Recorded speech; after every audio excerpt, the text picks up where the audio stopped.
إن الحمد لله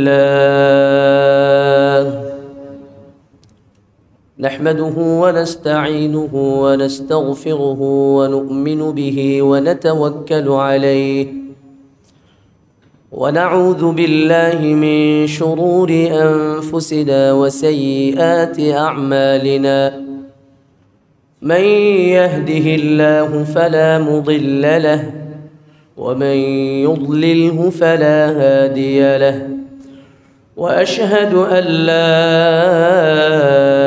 إله إلا الله وحده لا شريك له وأشهد أن سيدنا وسندنا وحبيبنا وطبيبنا وطبيب قلوبنا ومولانا محمدًا عبده ورسوله أرسله بالهدى ودين الحق بشيرًا ونذيرًا وداعيًا إلى الله بإذنه وسراجًا منيرًا أما بعد فأعوذ بالله من الشيطان الرجيم بسم الله الرحمن الرحيم يا أيها الذين آمنوا كتب عليكم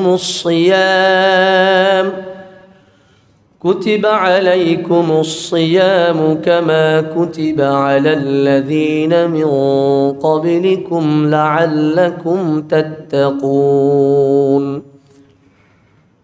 آمنت بالله صدق الله العظيم وقال رسول الله صلى الله عليه وسلم من صام رمضان إيمانا واحتسابا غفر له ما تقدم من ذنبه أو كما قال عليه الصلاة والسلام.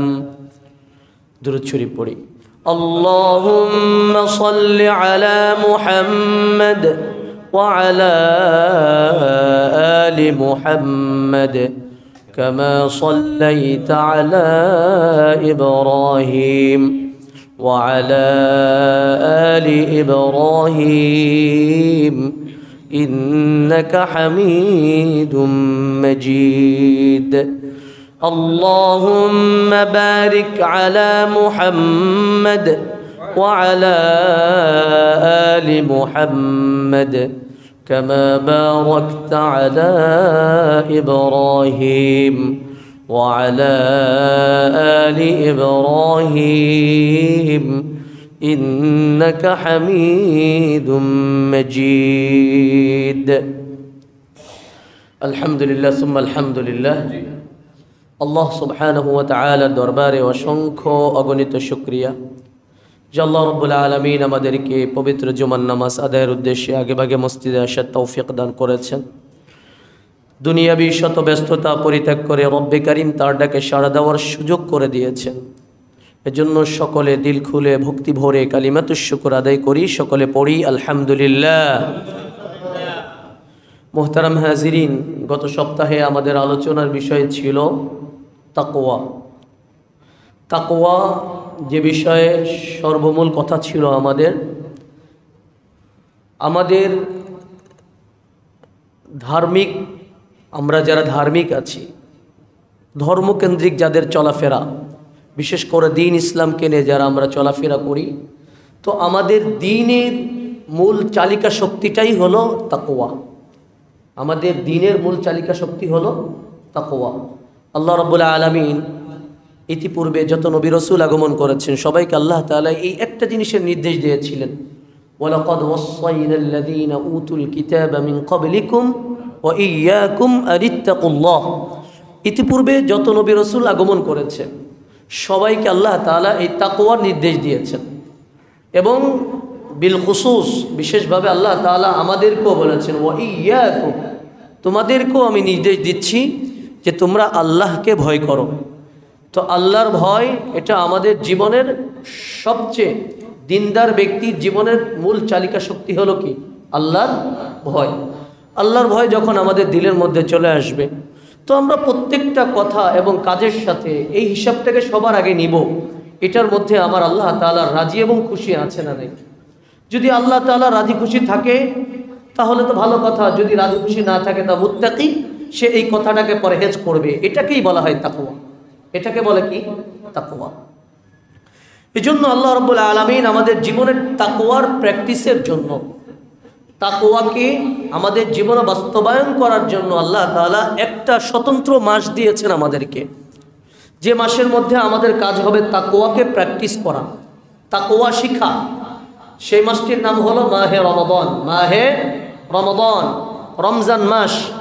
রমজান মাসের মূল কাজই হলো আমাদের তাকওয়া শিখা। মুফাসসিরিন ইকরাম কথা বারবার লিখেছেন, তাহকীকুত তাকওয়া, তাকওয়াকে বাস্তবায়ন করা, তাকওয়াকে বাস্তবায়ন করা। তো রমজানের মূল মাকসাদ কি? আল্লাহ তাআলা রমজান মাসকে কেন দিলেন আমাদেরকে? এক নম্বর হলো তাকওয়ার বাস্তবায়ন, দুই নম্বর হলো আমাদের দুই নম্বর যে বিষয়টি রয়েছে সেটা হলো আমাদের শাহওয়াতকে দমানো। রমজানের দ্বারা আমাদের নফসানিয়ত, আমাদের যে শাহওয়াত আছে, এই শাহওয়াতটাকে দমানো, নিয়ন্ত্রণ করা। তিন নম্বর হলো ওয়া তাহযীবুন নুফুস ওয়া তারবিয়াতুহা, আমাদের নিজেদেরকে আত্মশুদ্ধি করা, আত্মগঠন করা এবং আত্মার সংশোধন করা। কটা কাজ হলো আমাদের? এক নম্বর হলো তাকওয়ার বাস্তবায়ন, দুই নম্বর হলো শাহওয়াত থেকে নিজেদেরকে বিরত রাখা, শাহওয়াতকে দমানো, তিন নম্বর হলো আত্মশুদ্ধি করা, আত্মাকে গঠন করা, আত্মাকে পরিমার্জিত করা। এটাই হলো আমাদের মাহে রমজানের মূল মাকসাদ বা মাকাসিদুল উযমা, মূল মাকসাদ এটা। এজন্য আল্লাহ রাব্বুল আলামিন আমাদেরকে একটি মাস দিয়েছেন। মাস দেওয়ার পর আল্লাহ তাআলা আমাদেরকে আবার ইলান করে দিয়েছেন, ঘোষণা করেছেন, ইয়া আইয়ুহাল্লাযীনা আমানু কুতিবা আলাইকুমুস সিয়ামু কামা কুতিবা আলাল্লাযীনা মিন ক্বাবলিকুম লাআল্লাকুম তাত্তাকুন। এই ঈমানদারগণেরা, ইয়া আইয়ুহাল্লাযীনা আমানু কুতিবা আলাইকুমুস সিয়ামু কামা কুতিবা আলাল্লাযীনা মিন ক্বাবলিকুম লাআল্লাকুম তাত্তাকুন। ঈমানদারগণেরা, তোমাদের প্রতি রোজাকে ফরজ করা হয়েছে যেমন ফরজ করা হয়েছিল তোমাদের পূর্বে যারা এসেছিল তাদের উপরে। কুতিবা আলাইকুমুস সিয়াম কামা কুতিবা আলাল্লাযীনা মিন ক্বাবলিকুম লাআল্লাকুম তাত্তাকুন। এই রোজাকে তোমাদের জন্য এজন্যই ফরজ করা হয়েছে যেন তোমরা তাকওয়া অবলম্বন করতে পারো, যেন তোমরা তাকওয়া অবলম্বন করতে পারো। আমি গত সপ্তাহে আপনাদেরকে শোনাচ্ছিলাম, রোজাকে যদি আমরা একটা মাদ্রাসা ধরি, যে মাদ্রাসার মধ্যে তারবিয়ত করা হয়, তো যদি কেউ মাদ্রাসায় ভর্তি হওয়ার পরে পড়াশোনা করে তো তার জীবন গঠিত হবে। পক্ষান্তরে যে মাদ্রাসায় ভর্তি হওয়ার পরেও পড়াশোনা করলো না, স্বাভাবিকভাবে সে তো ক্ষতিগ্রস্ত হবে, তার জীবন গঠিত হবে না। তো মাহে রমাদান পাওয়ার পরে যদি কোনো ব্যক্তি নিজের আত্মকে গঠন করতে না পারে, যদি আত্মসংযমী হতে না পারে, পরহেজগার পরিপূর্ণভাবে পরহেজগারি অবলম্বন করতে না পারে, তাহলে আসলে এটার দ্বারা ব্যর্থতা ওই ব্যক্তিরই যে রমজানকে পেল। একটা হাদিসের মধ্যে আসছে না, আল্লাহ রাসূল সাল্লাল্লাহু আলাইহি ওয়াসাল্লাম মিম্বারে উঠতেছিলেন আর আমিন বলতেছিলেন, এক এক ধাপ পাড়া দিচ্ছিলেন আর আমিন বলতেছিলেন। 3 বার পর্যন্ত এভাবে আমিন বলেছেন আল্লাহ রাসূল। পরবর্তীতে আল্লাহ রাসূল সাল্লাল্লাহু আলাইহি ওয়াসাল্লামকে সাহাবায়ে কেরাম জিজ্ঞাসা করেছিলেন, ইয়া রাসূলুল্লাহ, আমরা শুনতে পেলাম আপনি যখন মিম্বারে পা রাখছিলেন তখন আপনি আমিন বলছিলেন, দ্বিতীয় ধাপে পা রাখছিলেন তখন আমিন বলছিলেন, তৃতীয় ধাপে যখন পা রেখেছেন তখন আমিন বলছিলেন, উদ্দেশ্যটা কি ছিল? আল্লাহ রাসূল সাল্লাল্লাহু আলাইহি ওয়াসাল্লাম বললেন যে জিবরিল আমিন আলাইহিস সালাতু ওয়াস সালাম আমার কাছে ওই মুহূর্তে এসেছিল এবং আমার কাছে এই পয়গাম দিচ্ছিল যে যদি কোনো ব্যক্তি তার মা বাবাকে পাওয়ার পরও জান্নাত লাভ করতে পারে না তো তার জন্য ধ্বংস।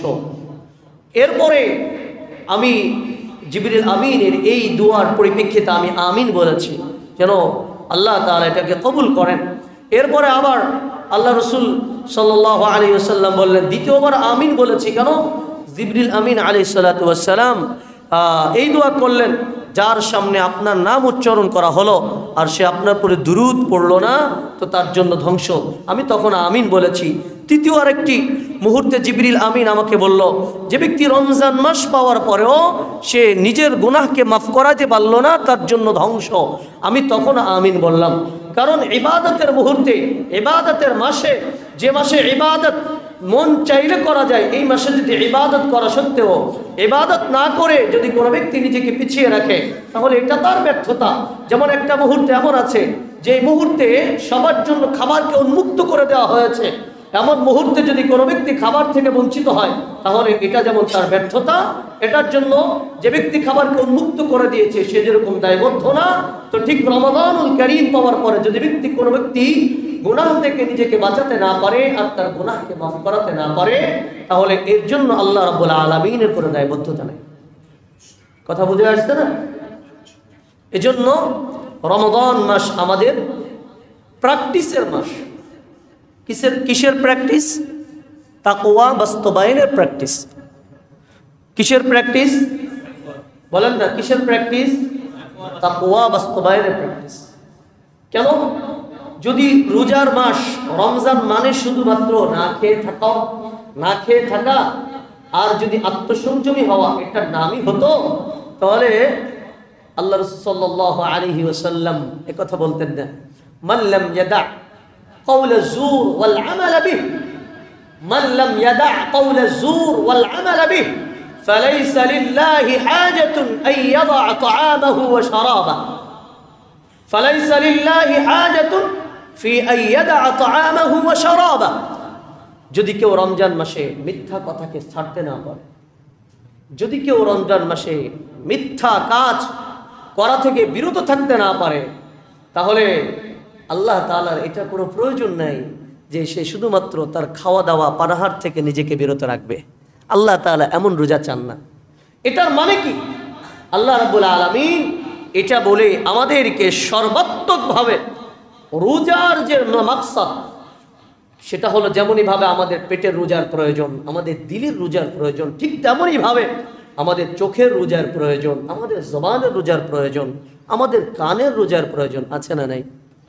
যদি আমরা এই সবগুলোকে মিলে আমরা রোজাকে পরিপূর্ণ করতে পারি, তাহলে আল্লাহ সুবহানাহু ওয়া তাআলা রোজাদারের জন্য যে সওয়াবের ঘোষণা করেছেন, ওই সওয়াবের অধিকারী আমি আপনি সবাই হব। আল্লাহ রাসূল সাল্লাল্লাহু আলাইহি ওয়াসাল্লাম বলেন, ক্বালা রাসূলুল্লাহি সাল্লাল্লাহু আলাইহি ওয়াসাল্লাম, ক্বালা রাসূলুল্লাহি সাল্লাল্লাহু আলাইহি ওয়াসাল্লাম, মান সামা রমাদানা إيمانا واحتسابا غفر له ما تقدم من ذنبه من صام رمضان إيمانا واحتسابا غفر له ما تقدم من ذنبه আল্লাহ রাসূল বলেন, যদি কোনো ব্যক্তি রমজান মাসে রোজা রাখে, ঈমানের সাথে রোজা রাখে, সওয়াব অর্জনের উদ্দেশ্যে রোজা রাখে, তো আল্লাহ রাব্বুল আলামিন এই রোজার দরুন তার বিগত জীবনের গুনাহ খাতাকে মাফ করে দিবেন। সুবহানাল্লাহ। এক নাম্বার হলো ঈমানের সাথে রোজা রাখা, দুই নাম্বার হলো সওয়াবের উদ্দেশ্যে রোজা রাখা। কিসের উদ্দেশ্যে রোজা রাখা? সওয়াবের উদ্দেশ্যে।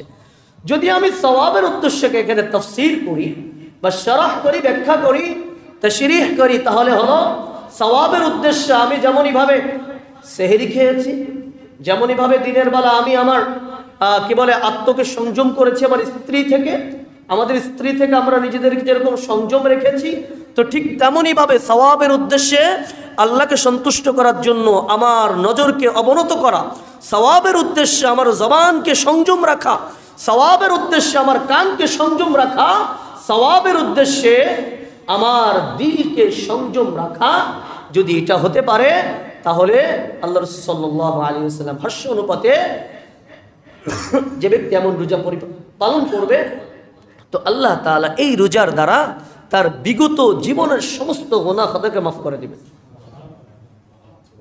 শুধু কি তাই, আল্লাহ রাসূল সাল্লাল্লাহু আলাইহি ওয়াসাল্লাম বলেন,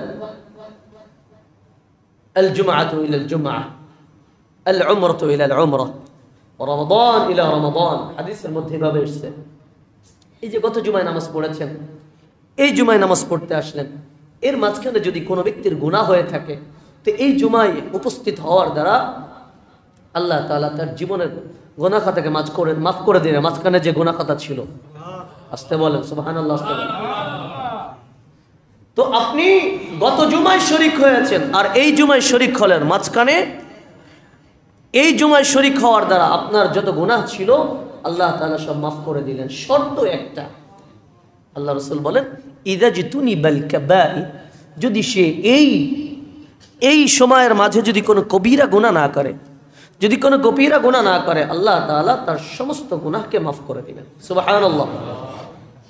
হ্যাঁ, এজন্য কবিরা গুনাহ, যে গুনাহ মাফ হয় না তওবা ছাড়া, কবিরা গুনাহ মাফ হয় না কি ছাড়া? তওবা ছাড়া। বাকি যত গুনাহ আছে, আপনি যত ইবাদত করবেন, প্রত্যেকটা ইবাদতের দ্বারা আপনার গুনাহ মাফ হয়ে যায়। সুবহানাল্লাহ। ওযু করবেন, ওযুর সাথে গুনাহ ঝরে যাচ্ছে, সুবহানাল্লাহ পড়লেন, আপনার গুনাহ মাফ হয়ে যাবে। কোরআন তেলাওয়াত করলেন, আপনার গুনাহ মাফ হয়ে যাবে। নামাজ পড়ছেন, আপনার গুনাহ মাফ হয়ে যাবে। দলিল কোথায়? আল্লাহ তাআলা বলেন, ইন্নাল হাসানাত ইউযহিবুনাস সাইয়্যাত। বান্দা যখন নেক কাজ করে, তো নেক কাজ করার সাথে সাথে আল্লাহ তাআলা তার সগীরা গুনাহ যতগুলো আছে সব আল্লাহ তাআলা মাফ করে দেন। এজন্য রমজান মাস আমাদের কাছে আসন্ন। যদি আজকে চাঁদ দেখা যায়, তাহলে আগামীকাল থেকে রোজা। মাশাআল্লাহ, অনেক সুন্দর কথা বলেছেন, আলোচনা করছি ইনশাআল্লাহ। তো রমজান মাস আমাদের আসন্ন। আজকের দিন যদি চাঁদ দেখা যায়, তাহলে কালকে রোজা। যদি আজকে না দেখা যায়, পরশুদিন রোজা, তাই না? তো আমার ভাই যে কথা বললেন, কবিরা গুনাহ মানে কি? বড় গুনাহ, যে গুনাহ আপনার তওবা ছাড়া মাফ হয় না। জিনা করা কবিরা গুনাহ, মদ খাওয়া কবিরা গুনাহ, চুরি করা কবিরা গুনাহ, অন্যের নামে পরনিন্দা করা এটা কবিরা গুনাহ। এরপরে আপনার আল্লাহর বিধানকে ছেড়ে দেওয়া কবিরা গুনাহ, নামাজ না পড়া কবিরা গুনাহ, যাকাত না দেওয়া কবিরা গুনাহ। এরপরে আপনার কি বলে যে অন্যের পিছনে অন্যের ইজ্জতকে হরণ করার চেষ্টা করা, এটাও কবিরা গুনাহ। আল্লাহ রাসূল সাল্লাল্লাহু আলাইহি সাল্লাম এটাও নিষেধ করেছেন আমাদের, এটাও আল্লাহ রাসূল সাল্লাল্লাহু আলাইহি সাল্লাম আমাদেরকে নিষেধ করেছেন। আমাদের দ্বীন, আমাদের আবরু, প্রত্যেকটা মুসলমানের ইজ্জত, আবরু, সম্মান, এটা আল্লাহর দেওয়া। কার দেওয়া? আল্লাহর দেওয়া। এজন্য আমরা স্বাভাবিকভাবে যদি বলি যে আল্লাহর বিধান যা আছে, আল্লাহ যেটা করতে বলেছেন এটা করা, আর আল্লাহ যেটা করতে নিষেধ করেছেন ওটা করা, ওটা হলো কবিরা গুনাহ। আল্লাহর নিষেধ বিষয়গুলোকে বাস্তবায়ন করা, এটার নাম কি? কবিরা গুনাহ। আল্লাহ মনে করেন গুনাহ করতে নিষেধ করেছে, আমরা গুনাহ করতেছি, তাহলে আমরা কবিরা গুনাহে শরীক হয়ে গেলাম। হালালকে বাস্তবায়ন করা, হারাম থেকে বিরত থাকা, এটা পাক্কা ইমানদারের কথা। আর হারামকে ত্যাগ করে, হালালকে ত্যাগ করে হারাম বাস্তবায়ন করা, এটাই কবিরা গুনার কাজ। হালালকে ত্যাগ করে হারাম বাস্তবায়ন করা, এটা কি? কবিরা গুনাহ। এজন্য রমজান মাস যখন আসতেন, আল্লাহ রাসূল সাল্লাল্লাহু আলাইহি ওয়াসাল্লাম সাহাবায়ে কেরাম রাদিয়াল্লাহু তাআলা আনহুম তাদের মাঝে একটি বিশেষ ভাষণ দিতেন। সে ভাষণটা কি ছিল? সালমান ফারসি রাদিয়াল্লাহু তাআলা আনহু তিনি হাদিসটাকে নকল করেছেন। عن سلمان الفارسي رضي الله عنه قال قال رسول الله صلى الله عليه وسلم خطبنا رسول الله صلى الله عليه وسلم في آخر يوم من شعبان। আল্লাহ রাসূল সাল্লাল্লাহু আলাইহি ওয়াসাল্লাম শাবানের শেষ দিনে আমাদেরকে সম্বোধন করে আমাদের কিছু নসিহা করলেন, উপদেশ দিলেন। খতবানা রাসূলুল্লাহ সাল্লাল্লাহু আলাইহি ওয়াসাল্লাম ফি আখির ইয়াউমিন মিন শাবান। শাবানের শেষ দিন। যদি আমরা মনে করি আজকের দিন আমাদের শেষ দিন, তাহলে দিনটা আমাদের সাথে পুরো মিলে গিয়েছে। তো আল্লাহ রাসূল সাল্লাল্লাহু আলাইহি ওয়াসাল্লাম কি বলেছিলেন? আল্লাহ রাসূল সাল্লাল্লাহু আলাইহি ওয়াসাল্লাম বললেন, ইয়া আইয়ুহান নাস ইন্নাহু ক্বাদ আযাল্লাকুম শাহরুন আযীমুন মুবারাক। এই পৃথিবীর লোক সকল, তোমরা ভালো করে শুনে রেখো, তোমাদের কাছে একটি মহান বরকতময় মাস আগমন করেছে। ক্বাদ আযাল্লাকুম শাহরুন আযীমুন মুবারাক। একটি বরকতময় মহান মাস আগমন করেছে। শাহরুন ফীহি লাইলাতুল কদর, এই মাসে এমন একটি রাত রয়েছে, এই রাতকে বলা হয় লাইলাতুল কদর। ওয়া হিয়া খায়রুম মিন আলফি শাহর, আল্লাহ রাসূল বলেন এক রাত হাজার রাত থেকে শ্রেষ্ঠ। এক রাত কত রাত থেকে শ্রেষ্ঠ? হাজার রাত থেকে শ্রেষ্ঠ। শাহরুন ফারাদাল্লাহু সিয়ামা, এমন একটি মাস যে মাসে আল্লাহ তাআলা রোজাকে ফরজ করেছেন। ওয়া জাআলা কিয়ামা লাইলিহি তাতাওয়া, রাতের আধারে কিয়ামুল লাইলকে, তারাবির সালাতকে, তাহাজ্জুদকে আল্লাহ তাআলা নফল হিসেবে নির্ধারণ করেছেন। ফামান তাতাওয়া ফীহি বিখসলাতিন মিনাল খায়রি কানা কামান আদ্দা ফরিদাতান ফীমা সিওয়া। খুব ভালো করে মনে রাখবেন, আল্লাহ রাসূল বলেন যদি কোনো ব্যক্তি এই মাসে একটি নফল ইবাদত করে তাহলে সে কেমন যেন অন্য মাসে একটি ফরজ আদায় করলো। তাহলে এই মাসে একটা নফলের মান অন্য মাসে একটা ফরজের সমান। এরপর আল্লাহ রাসূল বলেন ওয়ামান আদ্দা ফরিদাতান ফীহি কানা কামান আদ্দা 70 ফরিদাতান ফীমা সিওয়া। আল্লাহ রাসূল বলেন যদি কোনো ব্যক্তি এই মাসে একটা ফরজ আদায় করে সে কেমন যেন অন্য মাসে 70টা ফরজ আদায় করলো। এই মাসে একটা ফরজ, অন্য মাসে 70টা ফরজ। এই মাসে একটা নফল, অন্য মাসে 70টা, অন্য মাসে একটা ফরজ। এই মাসে একটা নফল, অন্য মাসে একটা ফরজ। আর এই মাসে একটা ফরজ, অন্য মাসে 70টা ফরজ। কথা বোঝা যাচ্ছে তো? এরপর আল্লাহ রাসূল সাল্লাল্লাহু আলাইহি ওয়াসাল্লাম বলেন ওয়া হুয়া শাহরুস সাবর, এই মাস হলো ধৈর্য ধারণের মাস। আল্লাহ রাব্বুল আলামিন ধৈর্য ধারণকারীদের ব্যাপারে বলেন ইন্নামা ইউওয়াফাস সাবিরুনা আজরাহুম বিগাইরি হিসাব, যারা ধৈর্য ধারণ করে আল্লাহ তাআলা তাদেরকে অগণিত রিজিক দান করেন, অগণিত প্রতিদান আল্লাহ তাআলা তাদেরকে দান করেন। সুবহানাল্লাহ। এরপর আল্লাহ রাসূল বলেন ওয়াস-সাবরু সাওয়াবুহু আল জান্নাহ, যে ব্যক্তি ধৈর্য ধারণ করলো তার প্রতিদান হলো জান্নাত। ধৈর্য ধারণকারীর প্রতিদান কি? জান্নাত। এরপর আল্লাহ রাসূল বলেন হুয়া শাহরুল মুওয়াসা, এই রমজান মাস হলো পরস্পরের প্রতি সহানুভূতির মাস। কিসের মাস? সহানুভূতি দেখানোর মাস। একজন আরেকজনের প্রতি সহানুভূতিশীল হবে, একজন আরেকজনের প্রতি দয়ালু হবে। এই মাস এই দয়ার মাস, এই মাস সহানুভূতিশীলের মাস, সহানুভূতিশীল হওয়ার মাস। রাসূলুল্লাহ সাল্লাল্লাহু আলাইহি ওয়াসাল্লাম বলেন শাহরুন ইউজাদু ফীহি রিজকুল মুমিন, এই মাসে ঈমানদারের রিজিকের মধ্যে আল্লাহ তাআলা বরকত দেন। সুবহানাল্লাহ। কত পরিমাণ বরকত এটা আমরা অনুধাবন করি না বলেন? আমরা যারা ঈমানদার আমরা অনুধাবন করি না? অল্প রিজিকে আল্লাহ তাআলা অসংখ্য বরকত রেখে দিয়েছেন, ঠিক কিনা বলেন? অল্প রিজিকের মধ্যে আল্লাহ তাআলা অনেক বরকত রেখে দিয়েছেন। এরপর আল্লাহ রাসূল সাল্লাল্লাহু আলাইহি ওয়াসাল্লাম বলেন মান ফাত্তারা ফীহি সাইমান কানা লাহু ইতকু রাকাবাতিন ওয়া মাগফিরাতুন লিযুনুবি, যদি কোনো ব্যক্তি এই মাসে কোনো রোজাদারকে ইফতার করায়, কোনো রোজাদারকে ইফতার করালো, আল্লাহ রাসূল বলেন এই ব্যক্তি ইফতার করানোর ফজিলত হলো এই ওসিলায় আল্লাহ তাআলা তাকে জাহান্নাম থেকে মুক্তি দিয়ে দিবেন। ওয়া মাগফিরাতুন লিযুনুবিহি, এবং ইফতার করানোর কারণে ইফতারকারীর জীবনের গুনাহ খাতা আল্লাহ তাআলা মাফ করে দিবেন। যখন এই কথা সাহাবায়ে কেরাম শুনছেন, সবার মধ্যে তো ইফতারের অ্যাবিলিটি নাই, আছে নাকি? ইফতার করানোর অ্যাবিলিটি সবার আছে, সক্ষমতা সবার আছে, সবার চাইলে তো পারবে না। সাহাবায়ে কেরামের মধ্যে এমন ক্যাটাগরির মানুষ ছিল, তো তারা উপস্থিত সমাধান চাইলেন। কুলনা ইয়া রাসূলুল্লাহ লাইসা কুল্লুনা ইয়াজিদু মা ইফাত্তিরু বিহি সাইম, আল্লাহ রাসূল আমাদের সবাই তো রোজাদারকে ইফতার করানোর ক্ষমতা রাখে না। আল্লাহ রাসূল আমরা সবাই তো রোজাদারকে ইফতার করানোর ক্ষমতা রাখি না।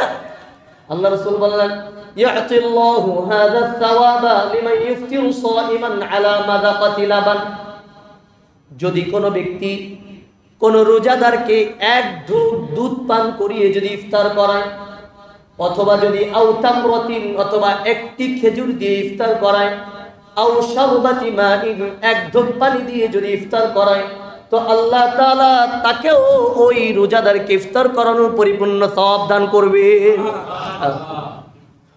একটা খেজুর, এক ঢোক দুধ অথবা এক ঢোক পানি, এই তিনটা জিনিস। এক ঢোক পানির ব্যবস্থা করা কি খুব কঠিন?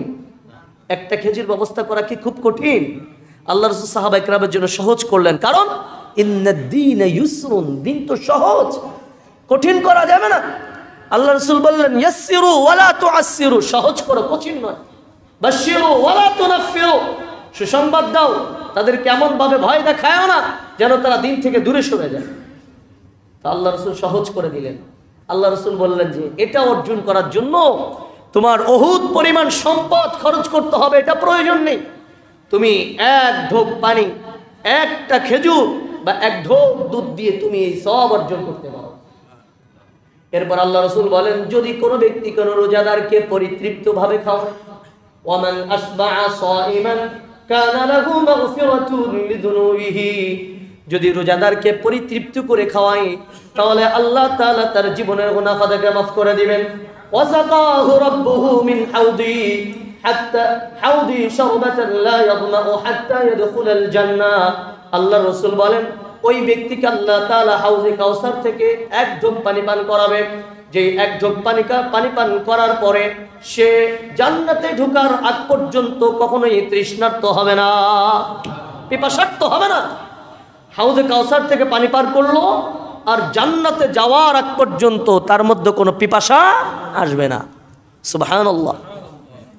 এরপরে রাসূলুল্লাহ সাল্লাল্লাহু আলাইহি ওয়াসাল্লাম বলেন, ওয়া কানা লাহু মিসলু আজরিহি মিন গায়রি আন ইউনকাসা মিন আজরিহি শাই, রোজাদার সারাদিন রোজা রেখে যে সওয়াব লাভ করবে, ইফতারকারী রোজাদারকে ইফতার করায় সারাদিন ওই রোজা রাখার সওয়াব লাভ করবে। প্রশ্ন আসে, তাহলে কি আমি যে কষ্ট করে রোজা রাখলাম আমার সওয়াব কি কমে যাবে? আল্লাহ রাসূল বললেন, মিন গায়রি আন ইউনকাসা মিন আজরিহি শাই, রোজাদারের সওয়াব একটুও কমবে না। সুবহানাল্লাহ। এটার একটা মিসাল আমি আপনাদেরকে সহজ করে দেই, আগেও দিয়েছিলাম, মনে থাকলে শুনলে হয়তো মনে পড়ে যাবে। যারা কম্পিউটারে কাজ করে, একটা কপি যখন কম্পোজ করে, এটা দুইটা কপি থাকে, একটা হার্ড কপি আর একটা হলো সফট কপি। সফট কপিটা কোথায় থাকে? বাহিরে থাকে না, হার্ড কপিটা ভিতরে থাকে। আপনি বলেন কম্পিউটার টাইপ করার পরে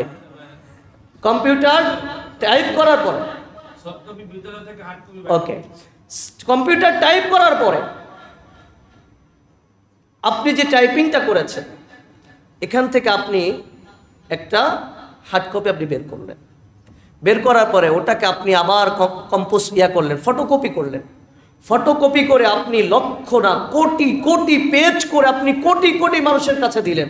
আপনি বলেন তো আপনার সফট কপির কোনো ক্ষতি হয়েছে? একটুও কি কমেছে? বলেন না, একটুও কি কমেছে? আমার কথা বুঝতেছেন আপনারা? একটুও কি কমেছে? একটু কালি খরচ হয়েছে? কিচ্ছু হয়নি ওই জায়গায়। তো ঠিক তেমনই ভাবে ইমানদার তার যে আমালের সওয়াব অন্যের জন্য ইসালে সওয়াব করে, রোজাদারকে ইফতার করানোর দ্বারা যে সওয়াবটা পেয়েছে অটোমেটিকভাবে রোজাদারের ইফতারে এই রোজার তো কোনো ক্ষতি হবে না, মাসকান দিয়ে আরেকজন ব্যক্তি কি হলো? লাভবান হয়ে গেল। লাভবান হয়ে গেল। এরপর রাসূলুল্লাহ সাল্লাল্লাহু আলাইহি ওয়াসাল্লাম বলেন, রমজান মাস ওয়া হুয়া শাহরুন আউয়ালুহু রাহমাহ ওয়া আওসাতুহু মাগফিরাহ ওয়া আখিরুহু ইতকুম মিনান নার। রমজান মাসকে আল্লাহ রাসূল 3 ভাগে ভাগ করলেন। প্রথম 10 দিন হলো রহমতের 10 দিন, দ্বিতীয় 10 দিন হলো মাগফিরাতের 10 দিন, তৃতীয় 10 দিন হলো নাজাতের 10 দিন। কিসের 10 দিন? নাজাতের 10 দিন। সম্মানিত হাজিরিন, এই হলো আল্লাহ রাসূল সাল্লাল্লাহু আলাইহি ওয়াসাল্লাম রমজান আসার আগে আমাদেরকে একটা মেসেজ দিয়েছেন। তার মানে কি? এত কিছু ফজিলত, এত কিছু আমাদের জন্য আল্লাহ রাসূল আমাদেরকে এতটা লোভ দেখালেন, জান্নাতের লোভ দেখাইলেন, গুনাহ মাফের লোভ দেখাইলেন। এটার ফায়দাটা কি আমাদের জন্য নাকি অন্যের জন্য? কথা বলেন, এটা কাদের জন্য করেছেন? আমাদের জন্য দিয়েছেন। এজন্য আমরা যে যতটা বেশি অ্যাক্টিভ হতে পারবো, যে যত বেশি অ্যাক্টিভ হতে পারবো, আমার আপনার সওয়াব তত বেশি অর্জন হবে। এজন্যই তো আল্লাহ রসুল বললেন, রমজান মাস পাওয়ার পরে যদি রমজান মাসের কদর না করে তাহলে তার জন্য ধ্বংস। তার জন্য কি? ধ্বংস। রমজান মাস পাওয়ার পরে গুনাহ মাফ করাইতে পারলো না, তার জন্য ধ্বংস। কেন বললেন? কারণ একটু করলেই তো অনেক পাওয়া যায়। একটু করলে কি পাওয়া যায়? অনেক পাওয়া যায়। একটু খরচ করলে অনেক অনেক কিছু পাওয়া যায়। আপনি 1 কদম আগাইলে 10 কদমের সওয়াব। আগাইছেন কয় কদম? 1 কদম। পেয়েছেন কত? খরচ দিয়েছেন 1 টাকা, পেয়েছেন কত? 10 টাকা। আচ্ছা বলেন, যদি নগদে কোনো ব্যক্তি মসজিদের সামনে দাঁড়ায় বলে যে ভাই যদি কোনো ভাই আমাকে 1 টাকা দেয় আমি তাকে 10 টাকা দেবো, এমন কেউ আছে যার কাছে টাকা আছে সে এটা দিবে না? এমন কেউ আছে? কেউ নাই। বরং নগদ সব নগদ এই লাভটা সে নেওয়ার জন্য কি বলে যে যদি হয় তার কাপড় চোপড় ছিঁড়ে সামনে জোর করে এগিয়ে যাবে, যদি এটার প্রয়োজন হয় তাহলে সেটা করতেও বাধ্য। ঠিক কিনা বলেন? এই জন্য মেরে ভাই, আমরা দুনিয়ার সওয়াবটা, দুনিয়ার লাভটা তো চোখের সামনে দেখি বিদায় দ্রুত আগায়, আর আখিরাতেরটা আমরা চোখের সামনে দেখি না, তো এই জন্য আমাদের দিল টানে খুব কম। কিন্তু এটা বাস্তব। আর দুনিয়ার এই লাভটা যদিও নাকি আমরা পেয়েছি, কিন্তু এটা স্থায়ী নাকি অস্থায়ী? বলেন না। আজকে দুনিয়াতে যত ব্যক্তি লাভবান হয়েছে দুনিয়ার দিক দিয়ে, এই লাভবানটা তার জন্য কি স্থায়ী ছিল নাকি অস্থায়ী? মৃত্যু হয়ে গিয়েছে, তার লাভবানের কোনো ভ্যালু নেই, তার এই বিজয়ের কোনো ভ্যালু নেই। তাহলে এমন একটা বিজয়ের অপেক্ষা আমরা করছি যে যিনি আমরা বিজয় লাভ করব আর কোনোদিন আর পরাজয়ের মালা বরণ করব না। সেই বিজয়টা হলো কোন দিনের বিজয়? আখিরাতের ময়দানের বিজয়। কোন দিনের বিজয়? আখিরাতের ময়দানের বিজয়। এই আখিরাতের ময়দানে যেন আমরা বিজয় লাভ করতে পারি, আখিরাতের ময়দানে যেন আমরা সফল কাম হতে পারি, বিশ্বনবী সাল্লাল্লাহু আলাইহি ওয়াসাল্লাম এই জন্য একাকভাবে, একাক সময়, একাক উসলুবে, একাক আঙ্গিকে আমাদেরকে বুঝিয়েছেন। আল্লাহ রাসূল সাল্লাল্লাহু আলাইহি ওয়াসাল্লাম একাকভাবে, একাক সময়, একাক আঙ্গিকে আমাদেরকে বুঝিয়েছেন। অপর একটা হাদিস যদি আমরা দেখি, রাসূলুল্লাহ সাল্লাল্লাহু আলাইহি ওয়াসাল্লাম বলেন, ইযা দাখালা রমাদান ফুতিহাত আবওয়াবুল জান্নাহ ওয়া গুলিকাত আবওয়াবুন নার। আল্লাহ রাসূল বলেন, যখন রমজান শুরু হয়ে যায়, রমজান শুরু হয়ে যাওয়ার সাথে সাথে রমজানের চাঁদ উঠে গিয়েছে, সাথে সাথে জান্নাতের সমস্ত দরজা খুলে দেওয়া হয়। ওয়া গুলিকাত আবওয়াবুন নার। আল্লাহ রাসূল বলেন জাহান্নামের সমস্ত দরজাকে বন্ধ করে দেওয়া হয়। وغلقت أبواب جهنم وسلسلة الشياطين। আল্লাহ রাসূল বলেন শয়তানদেরকে আবদ্ধ করা হয়, শয়তানদেরকে জিঞ্জিরা আবদ্ধ করা হয়, শিকল দিয়ে বেঁধে ফেলা হয়। খবর হাদিসের মধ্যে আল্লাহ রাসূল বলেন সুফিদাত মারাদাতুশ শায়াতিন ইযা কানা আউয়ালু লাইলাতিন মিন রমাদান। যখন রমজানের প্রথম রজনী আসলো, সুফিদাতিশ শায়াতিন ওয়া মারাদাতুল জিন্নি, শয়তানদেরকে আবদ্ধ করে ফেলা হয়, আটকে দেওয়া হয়। ওয়াগুলিকাত আবওয়াবুন নারি ফালাম ইফতাহ মিনহা বাবুন। জাহান্নামের দরজা বন্ধ করে দেওয়া হয়, রমজান শেষ হওয়ার আগ পর্যন্ত একটি দরজাও খোলা হয় না। সুবহানাল্লাহ। ওয়াফুতিহাত আবওয়াবুল জান্নাহ ফালাম ইউগলাক মিনহা বাবুন। জান্নাতের সমস্ত দরজা খুলে দেওয়া হয়, একটি দরজাও বন্ধ করা হয় না।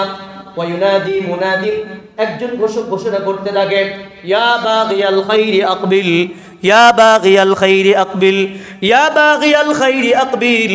যারা তাদের জীবনের ভালো চাও তারা সামনের দিকে এগিয়ে যাও, যারা তাদের জীবনের ভালো চাও তারা সামনের দিকে এগিয়ে যাও। ইয়া বাগিয়াল খাইরি আকবিল ওয়া ইয়া বাগিয়াশ শাররি আকসির। যারা তাদের জীবনের ভালো চাও না, বরং জীবনটাকে অপরাধ করে করে জীবনটাকে শেষ করে দিয়েছো, তোমাদের সময় শেষ হয়ে গিয়েছে, কাজে তোমরা এখন ক্ষান্ত হও। ওয়া বাগিয়াশ শাররি আকসির।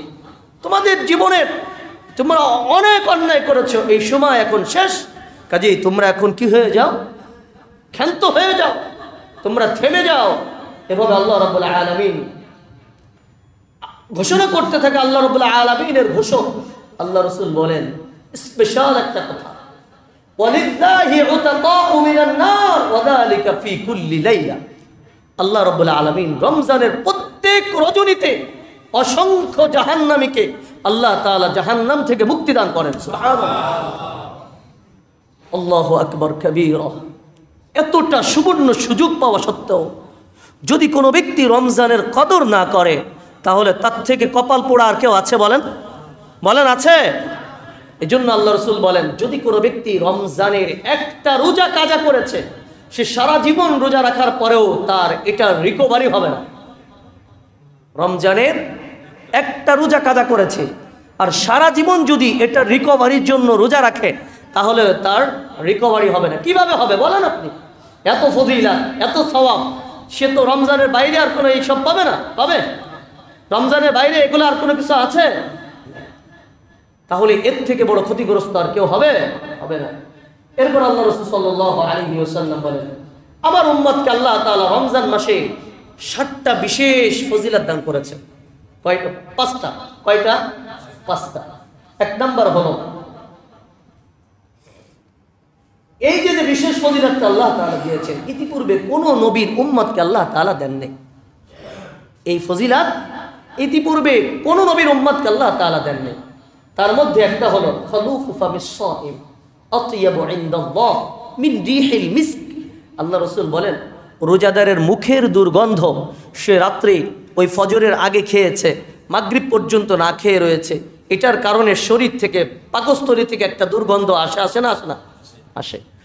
এই দুর্গন্ধটা আল্লাহ তাআলার কাছে মিশকে আম্বারের থেকে অধিক প্রিয়। সুবহানাল্লাহ। এখান থেকে আমার একটা কথা মনে পড়ে গিয়েছে। খলুফ, খলুফ শব্দটা হলো এমন একটা শব্দ যেটার ঘ্রাণ আছে, রং নাই। যেটার ঘ্রাণ আছে, রং নাই। আরেকটা এর বিপরীত আরেকটা শব্দ আছে খলুক, অর্থাৎ খলাম ওয়াও কফ, খলুক। এটা হলো রং আছে, ঘ্রাণ নাই। রং আছে কি নাই? ঘ্রাণ নাই। আল্লাহ রাসূল সাল্লাল্লাহু আলাইহি ওয়াসাল্লাম বলেন, পুরুষের জন্য আল্লাহ তাআলা খলুফকে নির্ধারণ করেছেন, যেটা রং নাই, ঘ্রাণ আছে। এটা হলো আতর। এটা কি? আতর। পুরুষ এটা ব্যবহার করবে, এটা তার সুগন্ধি, এটা তার সজ্জা। আর মহিলার জন্য যেটার ঘ্রাণ নাই, রং আছে, এটা ব্যবহার করবে। এটা কি? মেহেন্দি। এটা কি? মেহেন্দি। কথা বুঝে আসছে? তো এই খালুফু ফামিস সাইম, রোজাদারের মুখের দুর্গন্ধ আল্লাহ তাআলার কাছে কিসের থেকে বেশি প্রিয়? মিশকে আম্বারের থেকে। সুবহানাল্লাহ, সুবহানাল্লাহ। এরপর আল্লাহ রাসূল সাল্লাল্লাহু আলাইহি ওয়াসাল্লাম বলেন, রমজানে রোজাদারের আরেকটা বৈশিষ্ট্য হলো, রোজাদার যতক্ষণ পর্যন্ত রোজা রয়েছে, আল্লাহ রাব্বুল আলামিনের ফেরেশতারা তার জন্য ক্ষমার ইস্তিগফার করতে থাকে। আল্লাহ তাআলার কাছে ক্ষমা চাইতে থাকে, আল্লাহ তুমি তোমার এই বান্দাকে মাফ করে দাও। এরপর আরেকটা বিশেষত্ব হলো, আল্লাহ রাসূল বলেন, ওয়াতুসাফফাদু ফীহি মারাদাতুল জিন, শয়তানকে আবদ্ধ করে দেওয়া হয়। শয়তানকে ততক্ষণ পর্যন্ত ছাড়া হয় না যতক্ষণ পর্যন্ত রোজা শেষ হয়।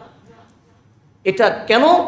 মুমিনের ইবাদতের জন্য কোনো বিঘ্নতা ঘটাতে না পারে, এজন্যই আল্লাহ তাআলা শয়তানকে আবদ্ধ করে ফেলেন। বিল আখির রাসূলুল্লাহ সাল্লাল্লাহু আলাইহি ওয়াসাল্লাম বলেন যে আল্লাহ তাআলা রমজানের শেষ রজনী আসার সাথে সাথে সমস্ত ঈমানদার রোজাদারকে আল্লাহ তাআলা মাফ করে দেন। সবাইকে আল্লাহ তাআলা মাফ করে দেন। এই বেনিফিটটা শুধুমাত্র ওই ব্যক্তির জন্য যে ঈমানদার রোজাদার, যে ঈমানদার রোজাদার, ওই ব্যক্তির জন্য না যে রমজানের মাসে রোজা আসার পরেও পর্দা করে। আমাদের দেশের পুরুষরা পর্দা করে, জানেন তো? খাস পর্দা করে কখন বলেন তো? হ্যাঁ, রমজান যখন শুরু হয়ে যায় দেখবেন 4 স্টলে, হোটেলে আপনার পর্দার মধ্যে ঢুকতেছে, উনি এখন খাস পর্দার মধ্যে আছে, ওই জায়গায় কেউ যেতে পারবে না। বুঝেন তো? মহিলারা যখন খাস পর্দার মধ্যে থাকে, একমাত্র তার সাথে দেখা করার অধিকার যারা রাখে সেই যেতে পারে, আর কেউ যেতে পারে? তো ওই হোটেলে যখন ঢোকে আর 4 স্টলে যখন ঢোকে, আর যখন স্মোকিং স্টল যেখানে আছে ওখানে ঢোকে, তখন ওই জায়গায় তার স্বজাতীয় ভাই ছাড়া আর কেউ দেখা করতে তার সাথে পারে না। ঠিক কিনা বলেন? এইভাবে চুরি করে পলায় পলায় খেয়ে কি মানুষের নজর থেকে বাঁচা যাবে? জাহান্নাম থেকে কি বাঁচা যাবে ভাই? এভাবে চুরি করে পলায় খেয়ে মানুষের নজর থেকে বাঁচা যাবে? আসমানওয়ালার নজর থেকে কি বাঁচা যাবে? তাহলে জাহান্নাম থেকে বাঁচা যাবে? যাবে না। এই জন্য সবার জন্য একটা নসিহা, সেটা হলো রমজান বছরে একটা মাস আসে, প্রতিদিন আসে না, প্রতিদিন আসে না। একটা মাসে রোজা রাখলে 300 দিন রোজা রাখার সওয়াব। কতদিন? তাফসীর রূহুল বায়ানের মধ্যে কথা বলেছেন, একটা দিন মানে একটা মাস রোজা রাখার দ্বারা 300 দিন রোজা রাখার সওয়াব। বছরে কয় দিন? 365 দিন, অর্থাৎ 360 দিন, আরবি যদি ধরে 360 দিন। আর বাকি 6টা দিন আছে শাওয়ালের 6 রোজা। মুফাসসিরিন ইকরাম বলেন শাওয়ালের 6টা রোজা রাখার দ্বারা বাকি 60টা দিনের রোজার রিকভারি হয়ে যায়। সুবহানাল্লাহ। তার মানে যদি কোনো ব্যক্তি শাওয়ালের 6 রোজা, রমজানের পুরো 30 রোজা রাখে, তো আল্লাহ তাআলা তাকে সারা বছর রোজা রাখা সওয়াব দিয়ে দিলেন। এই সওয়াব কি বেরোজগার যে আছে সে পাবে? বলেন পাবে? জন্য সবার কাছে আমার মেসেজ, আপনার সন্তান বড় হলে আপনার সন্তানকে রোজা রাখতে বাধ্য করার জিম্মাদারি আপনার, কারণ এটা আল্লাহ তাআলা ফরজ করেছেন। বিধান কার? বলেন না কার? আল্লাহ। পরিবারের যদি একান্ত রোগা কোনো ব্যক্তি না থাকে তাহলে সবাই রোজা রাখবে, এটার মধ্যে আল্লাহ তাআলা আলাদা বরকত রেখে দিয়েছে। আর রোজার সময় বড় আমরা ফ্রি সময় আছে আমাদের, এটাকে ইবাদতের মধ্যে কাটানো চাই, কোরআন তেলাওয়াতের মধ্যে কাটানো চাই, হ্যাঁ, বেশি বেশি নফল ইবাদতের মধ্যে কাটানো চাই। এটার মধ্যে সবচেয়ে গুরুত্বপূর্ণ একটা ইবাদত হলো রাতভর আমরা রোজা রাখলাম, দিনভর রাতে কিয়ামুল লাইল করলাম, তারাবির নামাজ পড়লাম, নামাজের মধ্যে কোরআন তেলাওয়াত শুনলাম। এর থেকে বড় মজার আর কিছু আছে? সারা বছর তো কোরআন তেলাওয়াতের সুযোগ হয়ই না, সারা বছর তো কোরআন তেলাওয়াত শুনতে পারিই না, কারণ দিনভর সারা বছর তো খালি গান বাজনা আর এগুলোর পিছনে থাকি। রমজান মাস আসলে পরে সবার ঘরে কোরআন বাজে, ইল্লা মাশাআল্লাহ 2-1টা ঘর বাদে। তো এই জন্য রমজান মাস যখন আসছে মসজিদে দীর্ঘ টাইম নামাজে দাঁড়ায় দাঁড়ায় কোরআন তেলাওয়াত শোনা হবে, কি মধুর গুনগুন আওয়াজ, তাই না? একবার চলতে থাকে, শেষ যতক্ষণ চলে খালি মজাই লাগে, মজাই লাগে। যে পড়ে তার কাছে মজা লাগে, যে শোনে তার কাছে মজা লাগে। এটা এমন একটা কিতাব যে কিতাব তেলাওয়াতের জন্য কোনো বাদ্যযন্ত্রের প্রয়োজন হয় না। বাদ্যযন্ত্র ছাড়াই আল্লাহ তাআলা এই তেলাওয়াতের আকর্ষণ মানুষের দিলের মধ্যে পয়দা করে দেন। সুবহানাল্লাহ, ঠিক কিনা বলেন? কোরআন তেলাওয়াত এর জন্য কি বাদ্যযন্ত্রের প্রয়োজন হয়? এক এক সময় এক একজন থেকে শুনবেন, এক একজনের এক একটা বাদ্য আল্লাহ তাআলা দিয়ে দিয়েছেন। আল্লাহ তাআলা এক একজনকে এক একটা হানজারা, এক একটা নিয়ামা, এই কণ্ঠ একটা নিয়ামত আল্লাহ তাআলা এক একজনকে দিয়ে দিয়েছেন। এক একজনের কণ্ঠে এক একটা বাদ্য বাজতে থাকে। এটাই কোরআনের সৌন্দর্য। কোরআনের সৌন্দর্য বাড়ানোর জন্য কোনো বাদ্যের প্রয়োজন হয় না, কোনো তবলার প্রয়োজন হয় না, কোনো পিয়নের প্রয়োজন হয় না, কোনো কি বলে গিটারের প্রয়োজন হয় না, বরং আল্লাহ তাআলা অটোমেটিক এর মধ্যে এগুলো আল্লাহ তাআলা সেটিং করে দিয়েছেন। সুবহানাল্লাহ। এই জন্য মেরে ভাই, তাহলে রাত্র সালাতুত তারাবিহ আদায় করা। তৃতীয় হলো দিনের শেষে রোজা যখন শেষ করলাম নিজে ইফতার করা। যারা ইফতার করতে সক্ষম না, যারা পথচারী আছে, যারা গরিব আছে, যাদের ঘরে ইফতারের অ্যাবিলিটি নেই, তাদের জন্য ইফতারের ব্যবস্থা করা, এটাও একটা গুরুত্বপূর্ণ সওয়াব। রাসূলুল্লাহ সাল্লাল্লাহু আলাইহি ওয়াসাল্লাম বলেন, মান ফাত্তারা সাইমান কানা লাহু মিথলু আজরিহি মিন গায়রি আন ইউনকাসা মিন আজরিহি শাই। যে ব্যক্তি কোন রোজাদারকে ইফতার করালো, তো আল্লাহ তাআলা ওই রোজাদারের সারা দিনের রোজার সওয়াব ওই ইফতারকারীকে দিবেন। এজন্য সবাই রাজি আছি তো ইনশাআল্লাহ?